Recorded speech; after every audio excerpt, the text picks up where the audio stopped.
our interaction already over the last 2 days is clearly strengthening our work. And we just want to acknowledge that Community Alliance for Global Justice is a really proud member of the U.S. Food Sovereignty Alliance, which is a fairly new alliance that many of the organizations here tonight are members of. And we're just proud to be part of a food sovereignty movement both throughout the U.S., throughout the Northwest, and of course internationally. One of the affiliations that we're most proud of is because we're members of the National Family Farm Coalition, who's represented here tonight. We're also affiliated with La Via Campesina, the international movement of peasants, smallholder farmers, farm workers, who introduced the idea of food sovereignty to the world. So it's also a great pleasure and honor to introduce Elizabeth Mpofu from Simsof and La Via Campesina, Africa, in Zimbabwe. Elizabeth is the current General Coordinator of La Via Campesina's International Coordinating Committee. She's a founding member of Zimbabwe's Smallholder Organic Farmers Forum, SIMSOF, and Eastern Southern Smallholders Farmers Forum, ESAF, organizations which promote sustainable farming practices. She chairs SIMSOF and is the former chairperson of ESAF. In the 80s and 90s, she worked for ASTREC and later became the chairperson. She's an organic farmer herself, an activist, and she works tirelessly for the betterment of smallholder farmers throughout Africa. Okay, good evening, ladies and gentlemen. Maybe before I even go further with my brief speech, I just want to thank the organizers for inviting me to settle. And I just shared with my colleagues the reception I received the day I arrived in this city. I've been to New York, I've been to California, San Francisco, but when I just stepped my feet in Seattle at the airport, I felt a very different culture. I felt I'm here in Seattle as a citizen of Seattle. So I really want to appreciate that. And I'm really honored to share with you what La Via Campesina is fighting against, because we won't waste time explaining what is food sovereignty, why food sovereignty, but what exactly are we fighting against? We are fighting against these transnational corporations. We are fighting against WTO, the free trade agreements. Why?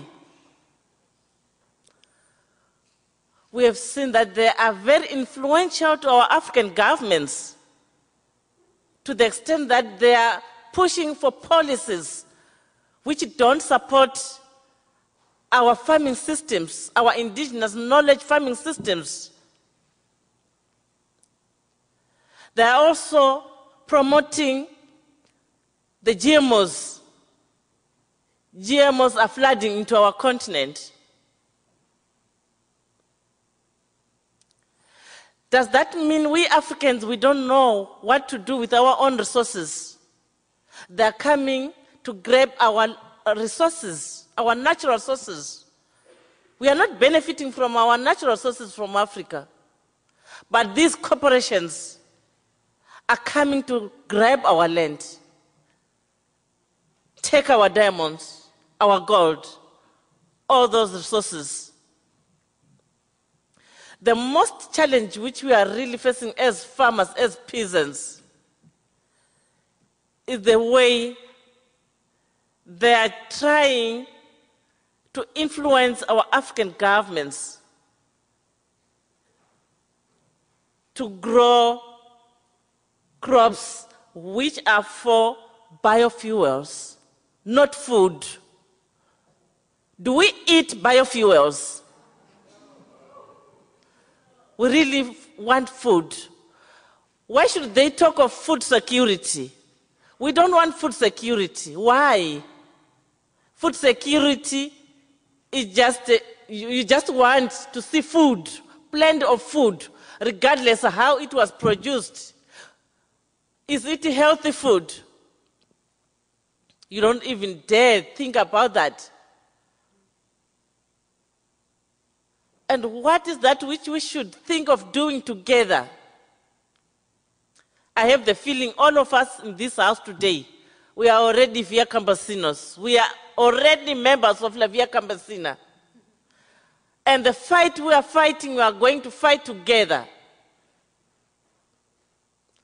We have to strengthen our resilience together. We also need to build the capacity of our farmers, our peasants, so that we are able at the end of the day to stand in front of what is this big organization which we are talking about? The Gates Foundation. What is Gates Foundation?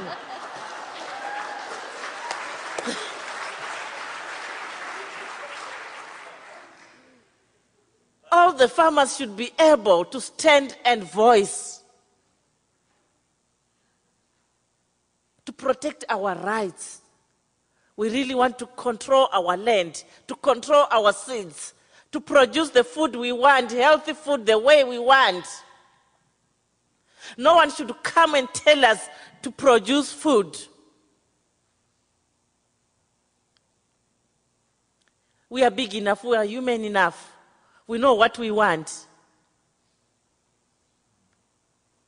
And I think if this continues, this money syndrome to rule the world, the struggle won't come to an end.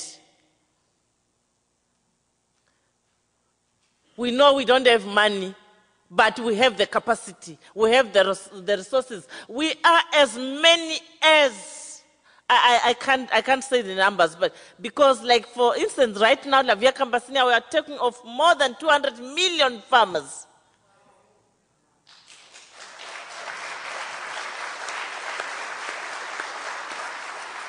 From 70 countries, from 170 organizations. Imagine a world where that number could just focus more on agroecological farming systems, plus you. What type of a world were we going to witness? In these few words, globalize hope, globalize the struggle. Thank you. So first, I'd like to introduce my good friend Daniel Mengi, who hosted myself and Travis my husband Travis, when we went to Kenya. Daniel is with Growth Partners Africa and the Kenya Food Rights Alliance. We also have with us tonight Marisha Andrews with the Trust for Community Organization and Education from South Africa. Marianne Bassi with Friends of the Earth Africa from Nigeria. Herschel Milford with the Surplus People Project and Agrarian Reform for Food Sovereignty Campaign, South Africa.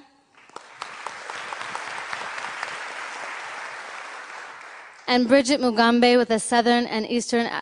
No, that was her former alliance for affiliation. I'm sorry, that's wrong in the program. She is now with, also, along with Million, the African Food Sovereignty Alliance, and she is from Uganda.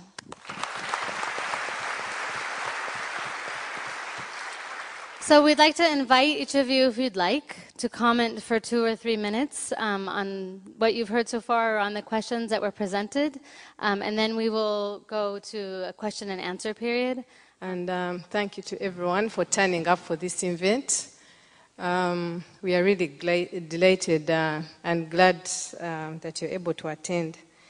I just want to take my 2 minutes to speak to, I think, what other 3 key speakers have talked about, but mainly to what Million talked about and Mariam. And I just want to try and put the question out there: who is Gates Agriculture Vision really benefiting as we see it from our perspective? Don't worry, I'm going to try and respond to that question, so you don't need to raise your hands or anything. And I just want to give you an example, speaking to especially what some of the 2 projects that Mariam talked about, the whole issue of the vitamin A banana in Uganda. And this speaks to me a lot because I'm Ugandan and this is my staple food, and we produce a lot of bananas. We are the second largest producer of bananas. And bananas are like everything to us, food, culture, and, you know, we do a lot with bananas. We brew alcohol from there. We do ceremonies around them, marriage, funeral rites, birth ceremonies. We do quite a lot with all these bananas. And we have so many varieties, over 50 of them.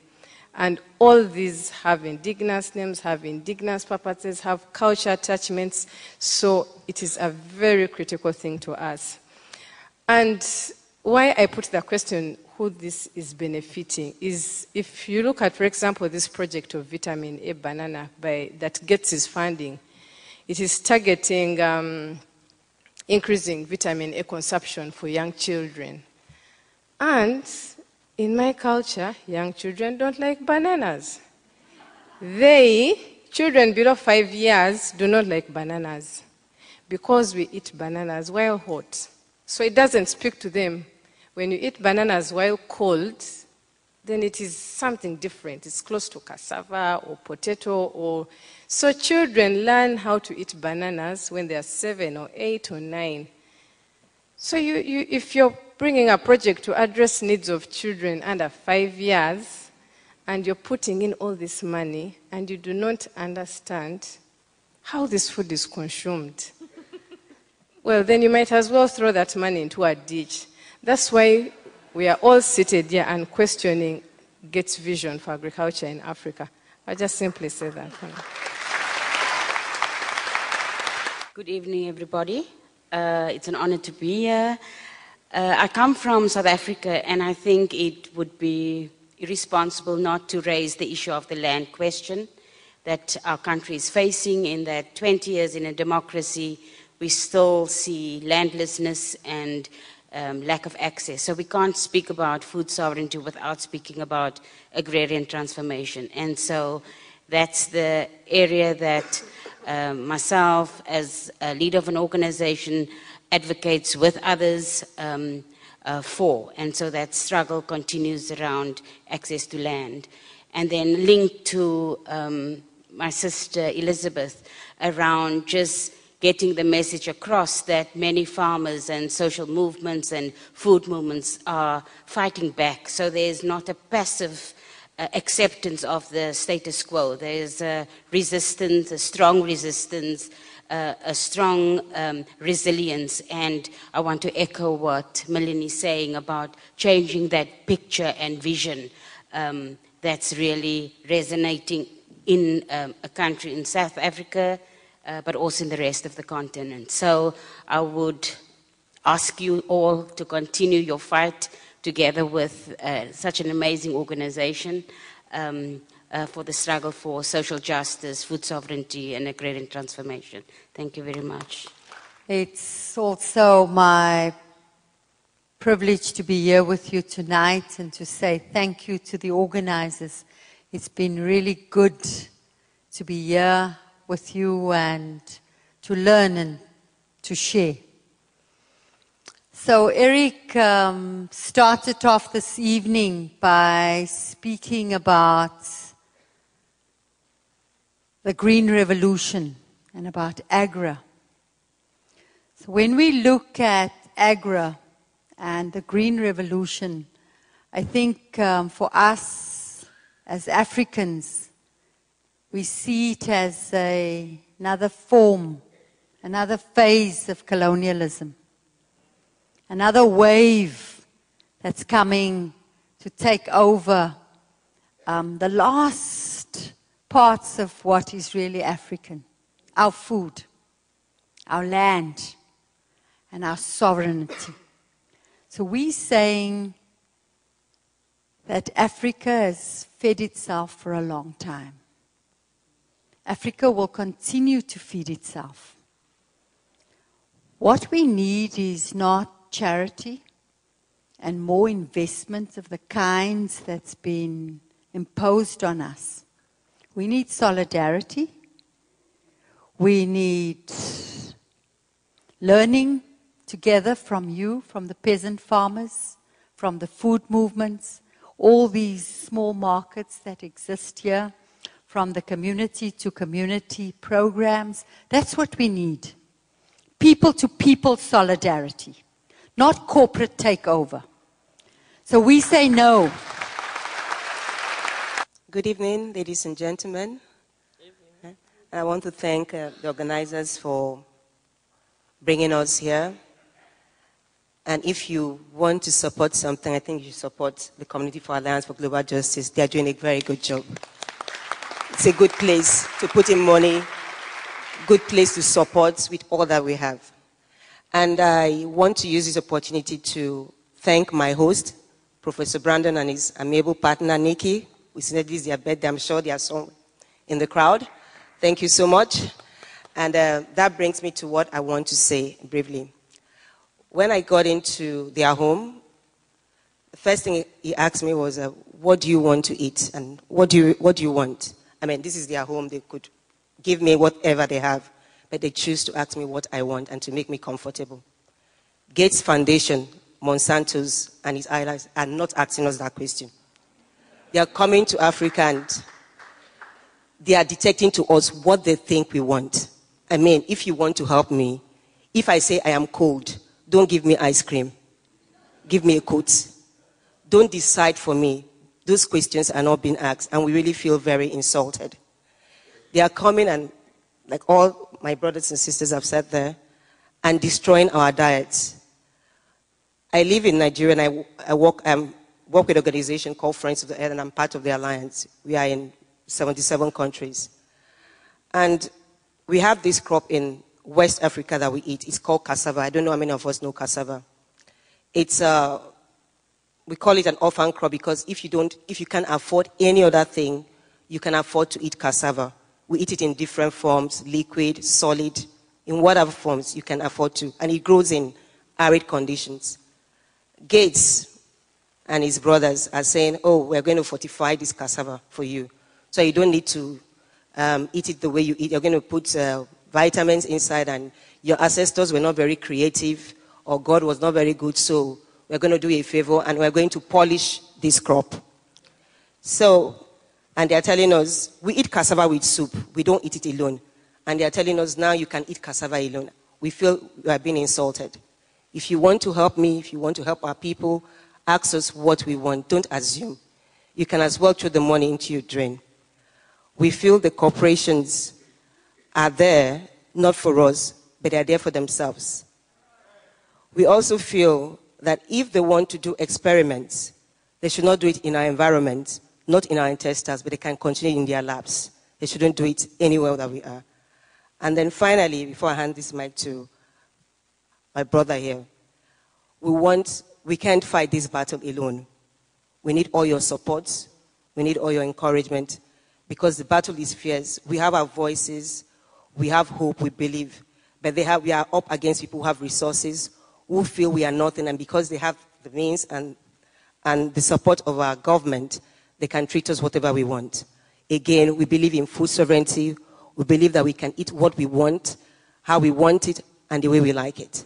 It should not be like the Zambia case where there was famine, and the people said, give us money, let us buy food from the south where there is food. And they said, no, you must take food from the States.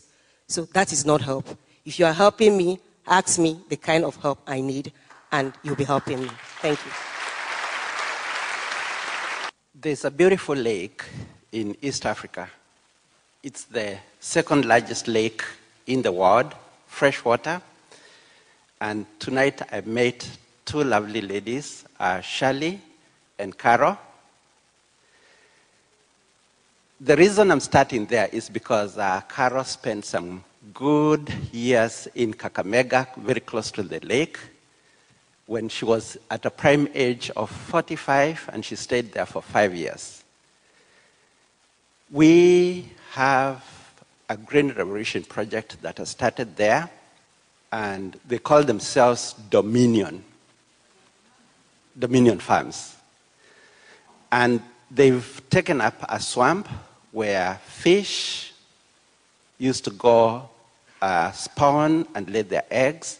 to repopulate Lake Victoria. So the swamp is cleared out, so the fish are no longer laying their eggs. And so people used to eat a lot of fish, and they were food secure. It was a lot of protein. I don't know whether you know tilapia. It's the center of biodiversity for this wonderful fish that we all love. It's gone because Dominion has dominated that area. They've put in green agriculture kind of farming, green revolution. Lots of fertilizers, lots of chemicals. It's poisoned the whole waterway. And now the people that used to eat all the fish for free don't find any at all anymore. I also met another very good friend of mine this night. His name is Matthew McDermott. I don't know where you are. He's from the Seattle Till Farm Works. And they're doing a lot of organic agriculture, which is feeding your co-op, and you're eating healthy, wonderful vegetables and food. So you may have Dominion dominating in producing lots of rice, but it's empty calories, it's not very good. And you've exchanged what was beautiful food for what is poisonous food. Thank you. So we have questions regarding Gates' influence in the U.S. and what to do Okay. around population and socialism. First question that I want to tackle is the question of Gates. So the sister asked what do we do about the Bill Gates? But Bill Gates is only one, as you correctly say. So we have a system where it's not only Bill Gates, but of course tonight we're talking specifically about the contribution, the negative contribution of Bill Gates to many different aspects of society. I think that part of what we must do is what's already been done by AGRA-Watch, is to watch, to monitor, to expose, to all the time keep the Bill Gateses of this world in the public domain. That is our task as citizens. And the good things as well as the bad things. I think it's important that we put this in the public domain and that we engage with it all the time as citizens. And that nothing that they do must be kept under wraps. We must force on these corporations and the people like Gates a transparency. We must make them accountable, not only for the things that they do in Africa, but for the profits they make. How are they making these profits? How are they acquiring this wealth? And how are they redistributing this wealth? So I think we have to play that role. Why is it that there is such enormous wealth and such enormous poverty and inequality and inequity? So I think that's an important thing. And I think that one of the things we said today in our conference is the fact that Mr. Gates has made some contributions in key spheres. HIV, AIDS, malaria, public health, education, and now food. These are the most critical issues, things to human beings. And we must ask why has he chosen these and why the interventions that he has. So I think that's an important perhaps task for all of us. It's not only to some, but it's everybody's task. I will come back, otherwise I'll hog the mic, so I'll give others a chance. Thank you. I want to speak to the question on population. I'm sorry if I missed something. You are speaking so fast, but I generally understood what I think the question that you're trying to put across. And I just want to say that I think Africa's population problem is not per se the numbers of the people. The problem we have with population in Africa is the quality of population that is coming up. One, we have, I think half of our population are young people, and these young people's lives have been defeated by the capitalist tendencies that have, you know, been thrown full swing into African countries.